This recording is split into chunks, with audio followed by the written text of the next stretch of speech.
তা আল্লাহ তাবারাক ওয়া তাআলা কসম খেলেন। কেন কসম খেলেন? আল্লাহর কসম খাওয়ার দরকার কি? কসম খাওয়ার উদ্দেশ্য কি? ভাই আমার, একটা উদাহরণ দিই আপনাদের সামনে। যখন আমরা বিচারে পঞ্চায়েতিতে যখন আমরা বসি, মোড়ল সর্দার, মুখিয়া সমিতি, সরপঞ্চ, মেম্বার, গ্রামের যোগ্য যোগ্য মানুষ নিয়ে যখন বিচারে বসে, ধরেন ছেলে মেয়ের কোনো ঘটনা হয়ে গেল, চুরির কোনো ঘটনা হয়ে গেল, জেনা ব্যভিচার কোনো ঘটনা হয়ে গেল। এবারে ধরেন যে ছেলে মেয়ের ঘটনা হয়ে গেল, মেয়েটা বলছে যে এই ছেলেটা আমার সাথে জেনা করেছে, ছেলেটা বলছে না আমি জেনা করিনি, গাওয়া সাক্ষ্য কিছু নেই। কিংবা এমনই একটা ঝগড়া লেগে গেল, একটা লোক, এক পক্ষের লোক বলছে আমাকে মেরেছে, এক পক্ষের লোক বলছে না আমাকে আমি ওকে মারিনি।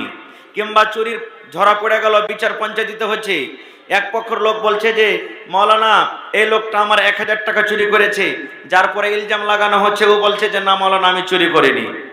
এই অবস্থাতে, এই মতো টাইমের সময়তে যারা বিচারক থাকবেন, বিচারে বসে থাকবেন, তারা কি বলবেন? যে তোমাদের গাওয়া সাক্ষ্য যখন নেই, তখন তোমরা এক কাম করো, যার পরে ইলজাম লেগেছে তুমি কসম খেয়ে বের হয়ে যাও। তোমার পরে যে ইলজাম লেগেছে, দাগ লেগেছে, তুমি কসম খেয়ে তোমার দাগটাকে তুমি ধুইয়ে দাও। এটাই না আমরা করব। কোনো কাজটাকে পোক্তা করার জন্য, মজবুত করার জন্য, কিংবা সেই দোষটাকে কাটার জন্য আমরা কসমের রাস্তাতে আসি নাকি? কিন্তু বলবেন হাজী মৌলানা আল্লাহ কেন কসম খেলেন? দরকার কি আল্লাহর কসম খাওয়ার? তার আগে আমি আর একটা কথা বলে দিই। আল্লাহ তাবারাক ওয়া তাআলা যে কসম খেলেন জামানার, সময়ের, টাইমের, জামানার কসম খেয়ে আল্লাহ তাবারাক ওয়া তাআলা বলেন, কিংবা আসরের টাইমের কসম খেলেন।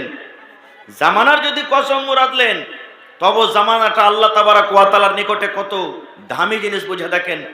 আসরের টাইমেরও যদি আল্লাহ তাবারাক ওয়া তাআলা কসম খেলেন, তাহলে বোঝা গেল আসরের টাইম, আসরের সময়টার আল্লাহর কাছে কত দাম, যে আল্লাহ তাবারাক ওয়া তাআলা সেই জিনিসটার কসম খেয়ে বলছেন।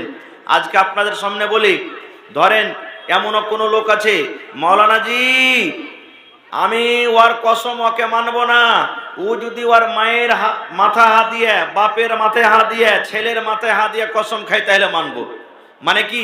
যে কসম খাওয়াইছে ওর নিকটে ওর মা, বাবা, ছেলে, মেয়ে খুব আহমিয়ত রাখে, কারণ এটা দামি জিনিস। এই জন্য তো বলে যে তার মাথায় দিয়ে কসম খেয়ে আমি মেনে নেব। কিন্তু একটু এখানে আর একটা কথা বলে দিই, যে আল্লাহ তাবারাক ওয়া তাআলা জমানার কসম খেলেন। আল্লাহ তাবারাক ওয়া তাআলা কোন জায়গাতে রাইতের কসম খেয়েছেন, আল্লাহ কোন জায়গাতে 3 ফলের কসম খেয়েছেন, জাইতুন ফলের কসম খেয়েছেন, তুরে সিন পাহাড়ের কসম খেয়েছেন, কোন জায়গাতে আল্লাহ জমিনের কসম খেয়েছেন, কোন জায়গাতে আল্লাহ রাতের কসম খেয়েছেন, কোন জায়গাতে আল্লাহ দিনের কসম খেয়েছেন, বিভিন্ন রকমের কসম খেয়েছেন। কিন্তু আপনারা যদি প্রশ্ন করেন হাজী মাওলানা আমরা তো মানুষ, আমরা কি কসম খেতে হবে তো কিভাবে খেতে হবে, আর যদি আমরা কসম খাবো তো কিভাবে খাবো? আল্লাহ রাসূল সেটা বলে দিয়েছেন। রে আমার উম্মত, নবী 1400 বছর আগে এলান করে দিয়েছেন, উম্মত রে তোমরা শুনে নাও, মান হালাফা বিগাইরিল্লাহি ফাকাদ আশরাক। আল্লাহ রাসূল বলেছেন উম্মত যদি তোমরা গায়রুল্লাহর কসম খাও, আল্লাহ বাদ দিয়ে, আল্লাহ ছাড়া অন্য জিনিসের তোমরা যদি কসম খাও রে উম্মত, সেটা তোমাদের দ্বারাতে শিরকের গুনাহ হয়ে গেল, তোমাদের দ্বারাতে বড় গুনাহ হয়ে গেল, তোমাদের দ্বারাতে কাবিরা গুনাহ হয়ে গেল, শিরকের গুনাহ হয়ে গেল, তোমাদের দ্বারাতে পাপ হয়ে গেল। তাইলে কথাতে কথাতে আমার মায়েরা, খালারা বেশিরভাগ এরকম কসম খায়। শাশুড়ি বহুতে ঝগড়া লেগে গেল, যায় ঝগড়া লেগে গেল, স্বামী স্ত্রীতে ঝগড়া লেগে গেল, ননদে ঝগড়া লেগে গেল, পড়োশিতে ঝগড়া লেগে গেল, মুরগি নিয়ে ঝগড়া লেগে গেল, ডিম নিয়ে ঝগড়া লেগে গেল। কথাতে কথাতে আমার মায়েরা বলবে, বহিন রে যদি তোর আমার পরে বিশ্বাস না হয়, এই আমার কোলে ফেরেশতা ছেলেটা আছে, এই ছেলেটার কসম খেয়ে আমি বলি। মা খালারা বলবে দানার কসম খেয়ে বলি, চোখ ছুঁয়ে কসম খাইবে, চোখের কসম করে বলি। মায়েরা খালারা মাটি ছুঁয়ে কসম খাইবে, মাটির কসম খেয়ে বলি বাবুরে। মা খালারা ঘরের তলাতে যদি বসে থাকেন, ঘরের ভিতরে বসে থাকেন, এবার ঘরের কসম খেয়ে বলবে, খাটের ওপরে যদি বসে থাকেন, মায়েরা খালারা বলবেন, ভাইয়েরা বলবেন, ভাই রে আমি এইটা কাজ করি না রে ভাই, এই মরণতে খাটের কসম খেয়ে আমি বলি। এরকম কসম খাই না? মুসলমান মাটির কসম খায় কি খায় না? বাপের, মায়ের, দাদার, দাদির, নানার, নানির সমস্ত জিনিসের কসম খায়। তাহলে এই সমস্ত কসম খাওয়া কি?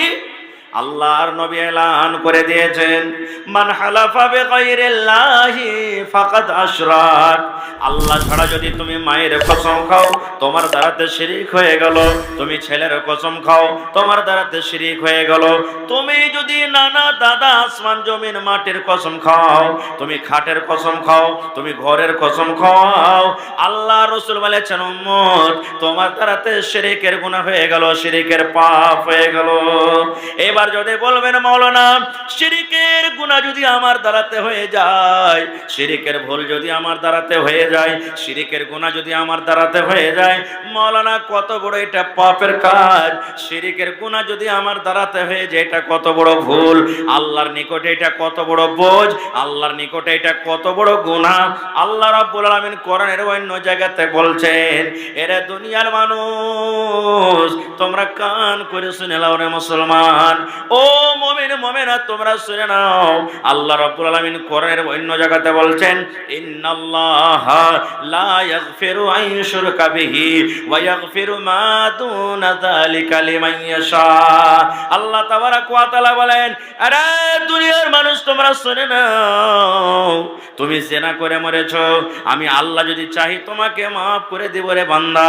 তুমি চুরি করে মরেছো, আমি আল্লাহ যদি চাই তোমাকে maaf করে দেব। তুমি বেনামাজি হয়ে মরেছো, আমি আল্লাহ ইচ্ছা করলে তোমাকে maaf করব। তুমি মদ পান করে মরেছো, আমি ইচ্ছা করলে তোমাকে maaf করব রে বান্দা। তুমি ডাকাতি করে মরেছো, আমি আল্লাহ ইচ্ছা করলে তোমাকে maaf করে দেব, ইচ্ছা করলে তোমাকে শাস্তি দেব। কিন্তু বান্দারে শুনে নাও, তুমি যদি শিরিকের হালাতে মরে যাও, তুমি শিরিকের গুনাহ করে মরে যাও, তোমার দ্বারা কে যে শিরিক হয়ে যায়, আর তুমি মরার আগে আগে তওবা যদি না করতে পারো রে বান্দা, তোমার দ্বারা শিরিক হয়েছে, তুমি তওবা করতে পাওনি, তোমার মওত হয়ে গেছে। আল্লাহ রাব্বুল আলামিন বলেন, বান্দা বান্দিরে এই শিরিকের বোঝ, শিরিকের গুনাহ নিয়ে যদি তুমি আমার দরবারে চলে আসো, আমি আল্লাহ রাব্বুল আলামিন এই পাপে গুনাহকে তোমার maaf করতে পারবো না। আমি আল্লাহ তাবারাক ওয়া তাআলা তোমার শিরিকের গুনাহকে maaf করব না। নারে তাকবীর। তাহলে শিরিকের পাপ কত বড় হলো। তাহলে সোজা কথা বুঝে রাখেন, আমরা মানুষ, আমাদেরকে কসম খেতে গেলে, কসমের দরকার হতে গেলে কার কসম খেতে হবে ভাই? জোরে বলেন, কার কসম খেতে হবে? আরো জোরে বলেন, কার কসম খেতে হবে? আল্লাহর প্রতি আমাদের বিশ্বাস ভরসা আছে তো? আছে না নেই? আল্লাহর প্রতি আমাদের বিশ্বাস আছে তো? কেমন বিশ্বাস করতে হবে আল্লাহ তাবারাক ওয়া তাআলার কাছে? সোনাঘাটের আনসুর রহমান ওর একটা ছোট্ট ছেলে এখানে কাঁদছে, যেখানে থাকো আচ্ছা ছেলেটাকে নিয়ে যাও। সোনাঘাটের আনসুরের ছেলে, জামে মসজিদের পাশের আনসুরের ছেলে, কেউ যদি থাকো তাহলে ছেলেটাকে নিয়ে যাও, ছেলেটা কান্নাকাটা করছে। তো ভাই আমার, কসম খেতে গেলে আল্লাহর খেতে হবে। কেমন করে মজবুতিতে আল্লাহর প্রতি ঈমান আনতে হবে? আমার সময় নেই, আমি ওদিকে যাব না। আল্লাহ বাচ্চা রাখে, ইনশাআল্লাহ কোনোদিন কোনো জালসাতে বলবো। তবে আল্লাহ তাবারাক ওয়া তাআলা কসম খাওয়ার পর মানুষকে, আল্লাহ যদি কসম নাও খাইতেন তবু আল্লাহর কথা বিশ্বাস করতে হবে মুসলমানকে। ইনকার করতে গেলে সেই লোকটা কাফের হয়ে যাবে। তবু আল্লাহ তাবারাক ওয়া তাআলা নিজে কসম খেয়ে বলছেন কি, রে দুনিয়ার মানুষ, এরে দুনিয়ার মানুষ তোমরা শুনে নাও, আল্লাহ ওয়াল আসরে জমানার কসম, আল্লাহ আসরের নামাজের কসম, কিংবা আসরের টাইমে কসম খেয়ে আল্লাহ তাবারাক ওয়া তাআলা বলেন, ইন্নাল ইনসানা লাফি খুসর। জমিনের উপরে, আকাশের তলাতে যত ইনসান রয়েছে, সমস্ত ইনসান, সমস্ত মানুষ খাসারাতে রয়েছে, ঘটাতে রয়েছে, নোকসানে আছে। সমস্ত মানুষ খাসারাতে আছে, সমস্ত মানুষ ঘটাতে আছে, সমস্ত মানুষ নোকসানে আছে। এই নোকসান থেকে বাঁচতে গেলে, এই নোকসান থেকে ঘটা থেকে বাঁচতে গেলে, এই নোকসান থেকে বাঁচতে গেলে, এই ঘটা থেকে বাঁচতে গেলে, এই খাসারা থেকে বাঁচতে গেলে আল্লাহ তাবারাক ওয়া তাআলা বলেন, দুনিয়ার মানুষ রে, যদি বেঁচে থাকা কালে চারখানা যদি কোনো আল্লাহর বান্দা কিংবা বান্দি কাজ করতে পারে, যদি কোনো আল্লাহ এবং আল্লাহর বান্দিরও আল্লাহ বান্দা এবং বান্দির ভিতরে চারখানা গুণ থাকে, চারখানা আমল থাকে, আল্লাহ তাবারাক ওয়া তাআলা বলেন, বান্দারে, ওই লোকটা, ওই মুমিন মুমিনা, ওই আমার বান্দা বান্দি ঘটা থেকে বেঁচে যাবে, খাসারা থেকে বেঁচে যাবে, ওই লোকটা ঘটা থেকে বেঁচে যাবে, নোকসান বেঁচে যাবে। এবার বলবেন, মাওলানা চারখানা কাম কি আমাদেরকে করতে হবে, তাইলে আমরা জাহান্নামের আগুন থেকে বেঁচে যাব? চারখানা দুনিয়াতে কোন এমন আমল আছে মাওলানা? চারখানা দুনিয়াতে কোন এমন আমলের কথা আল্লাহ তাবারাক ওয়া তাআলা বলেন যে সেই ঘটা থেকে খাসারা থেকে আমরা বাঁচবো?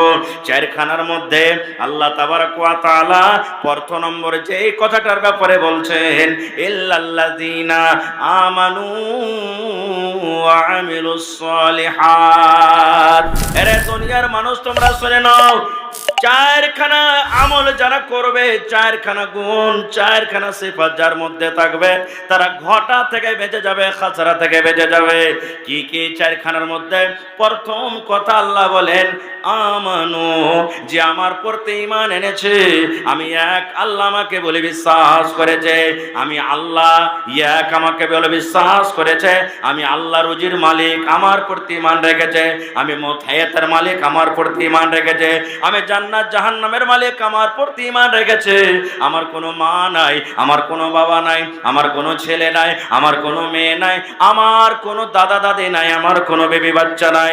আল্লাহ তাবারাক ওয়া তাআলা বলেন, দুনিয়ার মানুষ রে, এরকম মতন বিশ্বাস, এরকম ঈমান যার আমার প্রতি রয়েছে, সেই লোকটা খাসারা থেকে বেঁচে যাবে, সেই লোকটা গুনাহ থেকে বেঁচে যাবে, সেই লোকটা ঘটা থেকে নোকসান থেকে বেঁচে যাবে।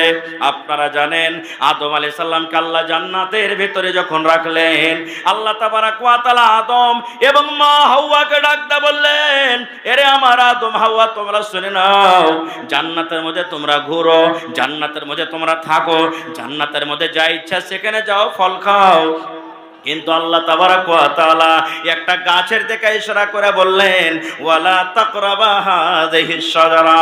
এরে আদম, ও আমার হাওয়া, তুমি শুনে নাও, জান্নাতের ভিতরে সব গাছের ফল তোমরা খাও, কিন্তু আল্লাহ একটা গাছের দিকে ইশারা করে বললেন, এ আদম, এ হাওয়া, জান্নাতের ভিতরে সব জায়গাতে তোমরা যাও, ঘোরো, ফল খাও, কিন্তু খবরদার, খবরদার, আল্লাহ একটা গাছের দিকে ইশারা করে বললেন, এই গাছটার ফল খাওয়া দূরের কথা, এই গাছটার ফল খাওয়া দূরের কথা রে আদম হাওয়া, এই গাছটার নিকটে খবরদার তোমরা যেও না, এই গাছটার পাঞ্জরে তোমরা যেও না, এই গাছটার কাছে খবরদার তোমরা যেও না। কিন্তু মুসলমান শয়তানের কথা শুনে, ইবলিসের কথা শুনে আদম আলাইহিস সালাম এবং মা হাওয়া আলাইহিস সালাম গাছের ফল যেমন খেয়ে নিলেন, জান্নাতের লেবাস খুলে খুলে পড়ে গেল, এবারে তারা তারাতে ভুল হয়ে গেল, তাদের দ্বারাতে গুনাহ হয়ে গেল। আল্লাহর দরবারে দুহাত তুলে দোয়া করতে লাগলেন, রব্বানা যালামনা আনফুসানা ওয়া ইল্লাম তাগফির লানা ওয়া তারহামনা লানাকুনান্না মিনাল খাসিরিন। এই যে মিয়া বিবি স্বামী স্ত্রী দুজন কেন্দে কেন্দে আল্লাহর দরবারে দোয়া করতে লাগলেন, রব্বানা, এ আমার রব, এ আমার প্রভু, এ আমার আল্লাহ, জালামনা আনফুসানা, আল্লাহ আমরা দুইজনে স্বামী স্ত্রী মিলে নিজের নফসের পরে জুলুম করেছি, আল্লাহ তুমি ফল খেতে মানা করেছিলে, আল্লাহ আমরা ফল খেয়ে নিলাম, আমরা নিজের নফসের পরে জুলুম করলাম, অত্যাচার করলাম, আল্লাহ জি যদি তুমি আমাদের গুনাহকে মাফ না করো, আল্লাহ যদি তুমি আমাদের প্রতি দয়া না করো, রহম না করো, লানাকুনান্না মিনাল খাসিরিন, আল্লাহ খাসারাকারীদের মধ্যে আমরা হয়ে যাব, যারা ঘটাতে আছে তাদের দল আমরা হয়ে যাব, আল্লাহ যারা নোকসানে আছে তাদের জামাতে আমরা হয়ে যাব। আল্লাহ তুমি আমাদের প্রতি দয়া করো, আল্লাহ তুমি আমাদের প্রতি রহম করো, এবং আল্লাহ তুমি আমাদের গুনাহকে মাফ করে দাও। কয়েকদিন আমরা এই দোয়াটা পড়ছি, পড়ি না তো ভাই আমার, তো প্রথম নম্বর হলো কি, আল্লাহ এবং আল্লাহ রাসূলের প্রতি ঈমান আনতে হবে। ঈমান কিভাবে আনতে হবে আমি ওদিকে যাব না, তবে একটা পয়েন্ট আপনাদের সামনে আমি শুধু তুলে ধরি। আল্লাহর নবী সাল্লাল্লাহু আলাইহি সাল্লাম যখন মেরাজে গেলেন, এক রাতে মক্কা থেকে নিয়ে আল্লাহর আদেশে ফিলিস্তিন মসজিদ আকসা যেখানে আছে, এখন লড়াই যুদ্ধ চলছে, ওই মসজিদ আকসাতে সমস্ত নবীদের ইমাম হলেন আমাদের নবী মুহাম্মদ সাল্লাল্লাহু আলাইহি সাল্লাম। 2 রাকাত নামাজ পড়লেন, একই রাতে 7 আকাশের উপরে জান্নাত জাহান্নাম দেখে 5 ওয়াক্ত নামাজ আল্লাহ রাসূলের নিয়ে এসে আবার একই রাতে মক্কাতে এসে হাজির। সকালবেলাতে নবীর চাচা আবু জাহাল এসে হাজির। ভাতিজা মোহাম্মদ, আজকে কি তোমার কাছে কোনো নতুন খবর নেই? তোমার কাছে কোনো জিন আসেনি? তোমার কাছে কোনো মশান আসেনি? তোমার কাছে নতুন খবর নেই? মজাক করছেন, ঠাট্টা করছেন। নবীজি আফসোস করে বসে আছেন, আল্লাহ, এক রাত্রে আমি মক্কা থেকে ফিলিস্তিনের মাঠ, যেখানে 20 দিন 25 দিন 1 মাসের রাস্তা, ওখান থেকে আবার 7 আকাশের উপরে জান্নাত জাহান্নাম সব দেখেছি, আমি যদি এই কথাটা বলি লোকেদের মাঝে যে হ্যাঁ এগুলো আমি দেখেছি, তা আমার কথাটা মানবে না? কেউ মানবে? মানবে? আজকে আপনারা এই যে বসে আছেন, কিছুদিন আগে দেখবেন আমাদের ভারতের বৈজ্ঞানিকেরা চাঁদের উপরে রোবট পাঠালছে, চন্দ্রয়ান 3। শুনেছেন, দেখেছেন না দেখেননি? আজ থেকে 50 বছর আগে মানুষরা এটাকে বিশ্বাস করেছিল যে চাঁদের উপরে কেউ যেতে পারবে, কোন রোবট কোন জাহাজ যেতে পারবে, বিশ্বাস করেছিল। 50 বছর পর কি হবে কেউ জানে? কেউ জানে না। তো আবু জাল যখন এসে বললেন যে ভাতিজা, তোমার কাছে কোনো নতুন খবর নেই? তো নবীজি বললেন হ্যাঁ আছে। বলছে কি খবর? বলছে আল্লাহর আদেশে আমি এই মক্কা থেকে বাইতুল মুকাদ্দাস, ওখান থেকে 7 আকাশের উপরে জান্নাত জাহান্নাম দেখে এসেছি। যখন কথাটা বলা, আবু জাহাল কি বলছেন জানেন? ওরে সুবহানাল্লাহ, আরে মুহাম্মদের জিন ভূত জাদু জমিনের উপরে ছিল, এখন আকাশের উপরে চলে গেছে। বলছে এই মুহাম্মদ ভাতিজা, আমার সামনে যে কথাটা তুই বললি, আমি তোর বন্ধু আবু বকরকে ডেকে আনছি, ওর সামনে বলতে পারবি? বলছে হ্যাঁ পারবো। আবু জাহাল কিন্তু তাক ধরে আছে যে আজকে আবু বকর তো এর কথা জীবনে মানবে না। আর এতদিন মেনে এলো, এরকম কথা আবু বকর জীবনে কোনোদিন বিশ্বাস করবে না। দৌড়াতে দৌড়াতে আবু জাহাল চলে গেলেন। আবু বকর বলছে কি আছে? বলছে তাড়াতাড়ি করে চলো তোমার নবীর কাছে। বলছে কি আছে? বলছে যে আরে তোমার নবী এই মক্কা থেকে নিয়ে বাইতুল মুকাদ্দাস, ওখান থেকে 7 আকাশের উপরে জান্নাত জাহান্নাম সব একই রাতে বেলে দেখে এসেছে। আবু বকর বলছেন আবু জাহাল রে, তুই যদি বলছিস তো তোর কথা বলবো না, কিন্তু আমার নবী যদি বলেন তো আমি সে কথাটাকে মানবো, চল। চলে গেলেন। এবারে আবু বকর বলছেন, আবু বকর রাদিয়াল্লাহু তাআলা আনহু, নবীজি আবু জাহাল এরকম কথা বলছে, আপনি নাকি এক রাতে এই মক্কা থেকে নিয়ে বাইতুল মুকাদ্দাস, ওখান থেকে 7 আকাশের উপরে জান্নাত জাহান্নাম সব দেখে এসেছেন? নবীজি বললেন হ্যাঁ আবু বকর দেখেছি। ওরে সুবহানাল্লাহ, যেমন কথাটা বলা, হযরত আবু বকর রাদিয়াল্লাহু তাআলা আনহু বললেন ইয়া রাসূলুল্লাহ, আল্লাহর নবী গো, আমি আবু বকর আপনার বন্ধু, আপনার দোস্ত, আপনার প্রতি ঈমান এনেছি। আপনি বলেছেন আল্লাহ এক, জীবনে আল্লাহকে কোনোদিন দেখিনি, কিন্তু এক আল্লাহর প্রতি ঈমান এনেছি। আপনি বলেছেন জিবরিল ফেরেশতা আমার কাছে আছে, জিবরিল ফেরেশতাকে জীবনে কোনোদিন দেখিনি, কিন্তু আর প্রতি ঈমান এনেছি। নবী গো, আপনি বলেছেন জান্নাত জাহান্নাম আছে, জান্নাত জাহান্নাম 2 চোখে দেখিনি, ওর প্রতি ঈমান এনেছি। আল্লাহ রাসূল গো, আজকে যদি আপনি বলেন মক্কা থেকে আমি ফিলিস্তিন, আর ওখান থেকে 7 আকাশের উপরে জান্নাত জাহান্নাম সব একে রাত্রে দেখে এসেছি, হযরত আবু বকর বললেন ইয়া রাসূলুল্লাহ, আমি আবু বকর মেনে গেলাম, মেনে গেলাম, মেনে গেলাম, মেনে গেলাম। আপনার মতো লোক কোনোদিন মিথ্যা বলতে পারে না, আপনার মতো কোনোদিন লোক ঝুঠা বলতে পারে না, আপনার মতো লোক বেঈমান হইতে পারে না। আপনি আল্লাহর আদেশে একই রাতে সব কিছু দেখে এসেছেন। আমি আবু বকর ঈমান আনলাম, আপনাকে মেনে নিলাম, আপনার তাসদীক করলাম। যখন কথাটা বলা, এই আমার মায়েরা খালারা বলে শোনেন, আল্লাহ রাসূল বলছেন ও আবু বকর শুনে নাও, আজ থেকে শুধু তোমাকে আবু বকর বলে ডাকবে না রে, আজ থেকে শুধু তোমাকে লোকেরা আবু বকর বলবে না। আবু বকর, তুমি আমার কথার প্রতি ঈমান এনেছো, আমার কথাটাকে তুমি বিশ্বাস করলে। আবু বকর, আজ থেকে যখন লোকেরা তোমাকে ডাকবে, তোমার নামের সাথে আমি টাইটেল দিয়ে দিলাম, তোমাকে সিদ্দিক বলে ডাকবে, মানে আবু বকর সিদ্দিক বলে তোমাকে ডাকবে। নারে তাকবীর। এরকম ঈমান আনতে হবে। ঈমান না আনতে গেলে আল্লাহ তাবারাক ওয়া তাআলা কোনো আমল কবুল করবেন না। তো প্রথম নম্বর হলো কি? ঈমান। কেমন ঈমান? যেমন হযরত আবু বকর রাদিয়াল্লাহু তাআলা ঈমান এনেছেন। দুই নম্বরে ওয়া আমিলুস সালিহাত। একবার খুব শর্টে কথা বলবো ভাই, নেক আমল করতে হবে। নেক আমল বলতে কি? শুধু নামাজ পড়াটা নেক আমল নয়, রোজা রাখাটা নেক আমল নয়, দান করাটা নেক আমল নয়, তেলাওয়াত করাটা নেক আমল নয়, হজ করাটা শুধু নেক আমল নয়। ওয়া আমিলুস সালিহাত, ওই কামগুলাকে, ওই আমলগুলাকে নেক বলা হয়। জীবনে আপনি এমন কোনো কাজ করলেন যে কাজটাতে আল্লাহ তাবারাক ওয়া তাআলা আপনার খুশি হয়ে গেল, যে আমলটাতে আল্লাহ তাবারাক ওয়া তাআলা রাজি হয়ে গেল, এরকম আমলকে সালিহ আমল বলা হয়েছে, এরকম আমলকে নেক আমল বলা হয়েছে। এর আগে আমি কোন জালসাতে বলেছিলাম, এ ভাই মুসলমান, আল্লাহ রাসূল বলেছেন, আরে দুনিয়ার মানুষ একটা ফাহিশা, একটা বেশ্যা নারী যে জেনা ব্যভিচার করত, জেনা ব্যভিচার করত, জেনে ব্যভিচার করতে করতে আল্লাহ রাব্বুল আলামিন তার দিলে ডর দিলেন, ভয় দিলেন। একটা কুকুরকে, নাপাক জানোয়ার, নাপাক কুকুরকে পানি পান করায় আল্লাহ রাব্বুল আলামিন তার জীবনের গুনাহ মাফ করে আল্লাহ তাকে জান্নাতে ঘোষণা করে দিলেন। এটা হলো আমিলুস সালিহাত।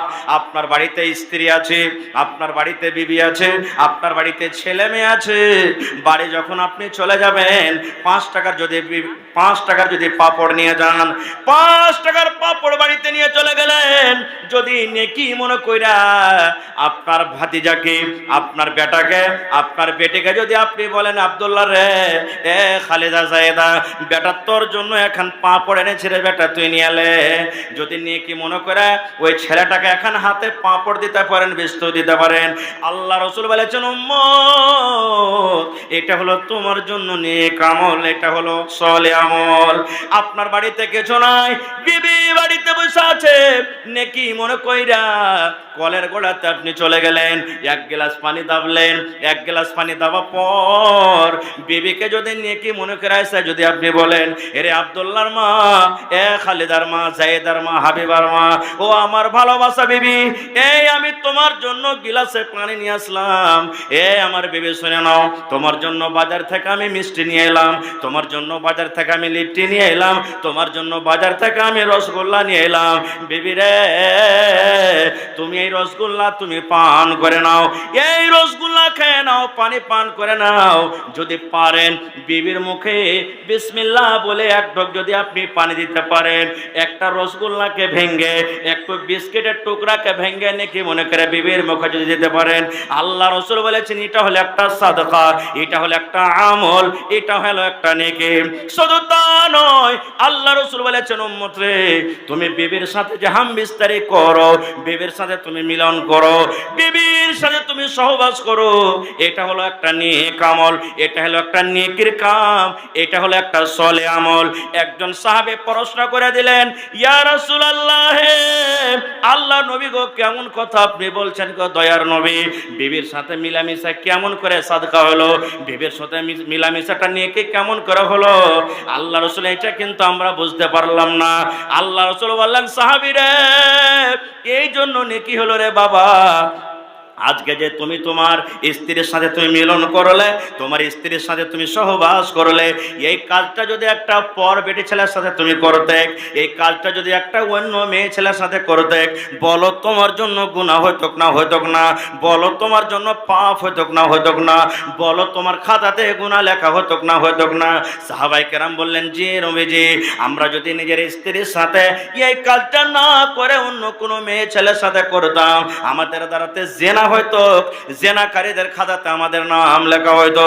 আল্লাহ রাসূল বলেন সাহাবীরে, এই মতো তোমরা জেনার গুনাহ থেকে তোমরা বেঁচে গেলে, তোমরা ওই কাজটা নিজের স্ত্রীর সাথে করেছো, যে স্ত্রীটা তোমার জন্য হালাল আছে, যে স্ত্রীটা তোমার জন্য জায়েজ আছে, ওই জায়েজ স্ত্রীর সাথে তুমি কাজটা করলে, তবে আল্লাহ তাবারক ওয়া তাআলা সে কাজটার বদলে তোমাকে নেকি দান করবেন কি করবেন না? তাহলে এই কাজটা তো নেকি আছে, এটা হলো কি নেক আমল। আর একটু আগে চলে এক দুটা নেক আমল আর আপনাদের সামনে বলে দিই। আল্লাহ রাসূল বলেছেন, উম্মত, এই যে আল্লাহ তাবারক ওয়া তাআলা কোরআনের মধ্যে একটা সূরা দান করেছেন, সূরা ইখলাস, জানেন না? সূরা ইখলাস মুখস্থি আছে না নাই? আছে মুখস্থি? হানা বলেন একটু জোর করে। আছে। কুল হুয়াল্লাহু আহাদ আল্লাহুস সামাদ লাম ইয়ালিদ ওয়া লাম ইউলাদ ওয়া লাম ইয়াকুল লাহু কুফুয়ান আহাদ। কয়েকটা ফজিলত আছে, মাত্র একটা হাদিস পড়ে আল্লাহ রাসূল বলেছেন, উম্মত, যদি কোনো আল্লাহর বান্দা, যদি কোনো আল্লাহর বান্দী, যদি কোনো আমার মা, যদি আমার খালা, যদি কোনো ভাই দাদা নানো 24 ঘন্টার ভিতরে সূরা ইখলাসকে 10 বার করে পড়তে পারেন, কতবার? জোরে বলেন কতবার? 10 বার করে যদি 24 ঘন্টার মধ্যে পড়িতে পারেন, 5 ওয়াক্ত নামাজের পর যে কোনো টাইমে পড়িতে পারেন। জালসা শুনে বাড়ি যাবেন, হাঁটতে আছেন পড়িতে আছেন, আপনি ঘাস কাটতে চলে গেলেন আপনি পড়িতে আছেন, আপনি বাড়িতে আপনি কাম কাজ করছেন পড়িতে আছেন, মায়েরা খালারা বাড়িতে ভাত রান্না করে পড়িতে আছে, মায়েরা খালারা বাড়িতে ঝাড়ু দিতে আছে পড়িতে আছে, যে কোনো পাক টাইম আপনি পড়িতে পারেন যদি 10 বার। আল্লাহ রাসূল বলেছেন, উম্মত রে, এই 10 বার ইখলাস সূরা পড়ার কারণে আল্লাহ রাব্বুল আলামিন তোমার এই আমলটার কারণে আল্লাহ জান্নাতের ভিতরে একটা ঘর বানিয়ে দিবেন।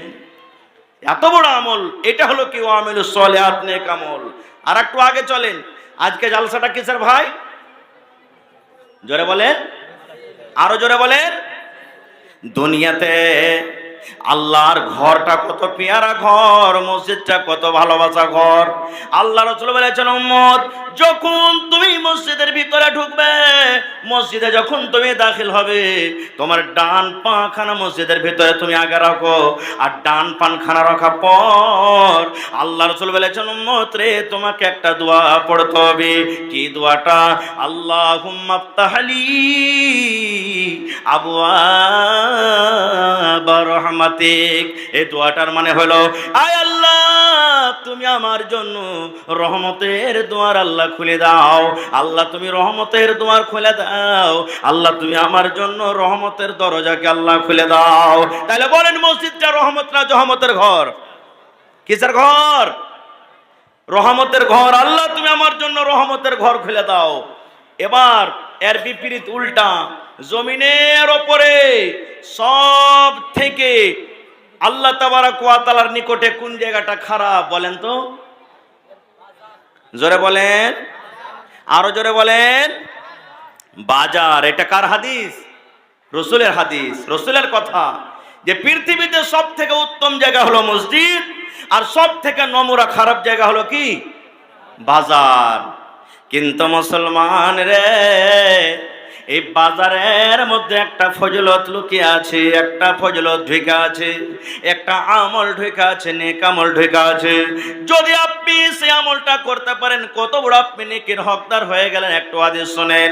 আল্লাহ রাসূল বলেছেন, উম্মত, জমিনের উপরে সব থেকে নোংরা জায়গা হলো বাজার, জমিনের উপরে সব থেকে খারাপ জায়গা হলো বাজার। কিন্তু উম্মত রে, শুনে নাও, যখন তুমি বাজার ঢুকবে, তরকারি কিনতে যাবে, মাছ কিনতে যাবে, কুটুম বাড়িতে এসেছে, নাস্তা কিনতে যাবে, তুমি বাজারে চা খেতে যাবে, চকে তুমি দোকান খুলতে যাবে রে উম্মত। এই আমার উম্মতের দল, তোমরা শুনে নাও, যখন তুমি বাজারে তুমি ঢুকবে, বাজারে ঢোকার সময়তে যদি একটা দোয়া পড়িতে পারো রে উম্মত, যেমন তুমি মসজিদে ঢুকো দোয়া আছে, বিবির কাছে তুমি যাবে দোয়া আছে, যেমন তুমি পেশাব পায়খানাতে যাবে তোমার জন্য দোয়া আছে, সওয়ারিতে চাপবে এই দোয়া আছে। আল্লাহ রাসূল বলেছেন, উম্মত, বাজারে যখন তুমি ঢুকবে, চক যখন তুমি যাবে, তরকারি কিনতে যাও, লবণ কিনতে যাও, তুমি অন্য অন্য আর কিছু কাপড় ধরে কিনতে যাও, উম্মতরে যখন তুমি বাজারে ঢুকবে, বাজারে ঢোকার সময় একটা দোয়া আছে রে উম্মত, এই দোয়াটা যদি তুমি পড়ে নাও, আল্লাহ রাসূল বলেছেন চারখানা ফজিলত তার মধ্যে লুকিয়ে আছে। এক নম্বর ফজিলত, তোমার জীবনের যত সাগিরা গুনাহ আছে, ছোট ছোট গুনাহ আছে, আল্লাহ রাব্বুল আমিন সেই দোয়াটা পড়ার কারণে জীবনের 10 লক্ষ গুনাহকে আল্লাহ তোমার মাফ করে দিবেন, এবং আল্লাহ তাবারক ওয়া তাআলা 10 লক্ষ নেকি আল্লাহ তোমার খাতাতে লিখে দিবেন। শুধু তা নয়, আল্লাহ রাসূল 3 নম্বর ফজিলত বলেছেন, উম্মত রে, তোমার 10 লক্ষ দরজাকে আল্লাহ, সিঁড়িকে আল্লাহ বুলন্দ করে দিবেন, উঁচা করে দিবেন। 4 নম্বরে বলেছেন, ওয়া ফি রাওয়ায়াতিন, অন্য রাওয়ায়াত আছে এই দোয়াটার ব্যাপারে, আল্লাহ রাসূল বলেছেন 4 নম্বর ফজিলত, উম্মত বাজারে ঢোকার সময় যদি এই দোয়াটা পড়তে পারো, আল্লাহ রাব্বুল আলামিন তোমার জন্য জান্নাতের ভিতরে এখন ঘর বানিয়ে দিবেন। তাহলে বাজারে ঢুকবেন, দোয়া আছে, দোয়াটা পড়তে গেলে কয়টা ফজিলত হলো? 4খানা। 1 নম্বর, জীবনের সাগিরা ছোট ছোট গুনাহগালা 10 লক্ষ গুনাহ মাফ হবে, 10 লক্ষ নেকি আপনার খাতাতে তোলা হবে, 10 লক্ষ তোর দরজা আল্লাহ আপনার উঁচা করে দিবেন, এবং 4 নম্বরে জান্নাতে আপনার জন্য আল্লাহ একটা ঘর বানিয়ে দিবেন। বলেন এত খারাপ জায়গাতে যাবেন, দোয়াটা যদি পড়েন তো এত নেকি, তাহলে দোয়াটা শেখার দরকার আছে না নেই? দোয়াটা শেখার দরকার আছে না নেই? এবার বলবেন মাওলানা দোয়াটাকে একটু বলে দেন। আল্লাহ রাসূল বলেছেন, উম্মত লা ইলাহা ইল্লাল্লাহু ওয়াহদাহু লা শারীকা লা, লাহুল মুলকু ওয়া লাহুল হামদু, ইউহয়ি ওয়া ইউমীত ওয়া হুয়া হাইয়্যুন লা ইয়ামুতু বিয়াদিহিল খায়র ওয়া হুয়া আলা কুল্লি শাইইন কাদির। এটা বাজারে ঢোকার দোয়া, এটা বাজারে সন্ধ্যার দোয়া, এটা চক যাওয়ার দোয়া, চকে ঢোকার দোয়া।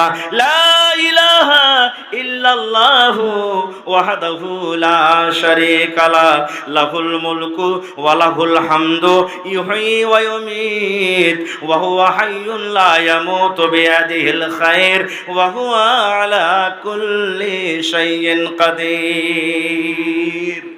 এই দোয়াটা পড়বেন তো আপনার এতখানি ফজিলত হবে। এটা হলো কি নেক আমল। আর একটা আগে চলে, ये ऐलान ये है कि जो भाई खाना खाने के ख्वाहिशमंद हैं, आप पेंडाल से 4 নম্বরে আর একটা হাদিস পড়ে দিই।